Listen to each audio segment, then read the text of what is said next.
آپ کو ایک اہم خبر سے آگاہ کرتے چلے، ہمارے نمائندہ وقاص علی بٹی سٹی پر نیوز کی رپورٹ کے مطابق کنٹونمنٹ انتخابات نون لیگ کامیاب ہو گئی۔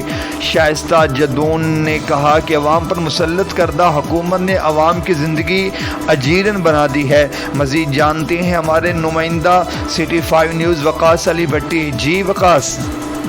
جی بالکل، مسلم لیگ نون کی خاتون رہنما ڈاکٹر شائستہ جدون نے کہا ہے کہ کنونر بورڈ انتخابات میں مسلم لیگ نون بھاری اکثریت سے کامیابی حاصل کرے گی، جس کے لیے ڈور ٹو ڈور کمپین کا سلسلہ شروع کر دیا گیا ہے اور نون لیگی خواتین مردوں کے شانہ بشانہ ہوگی۔ ان خیالات کا اظہار انہوں نے گزشتہ روز ایبٹ آباد میں کنونر بورڈ انتخابات کے حوالے سے الیکشن آفس کے افتتاحی تقریب سے خطاب کرتے ہوئے کیا۔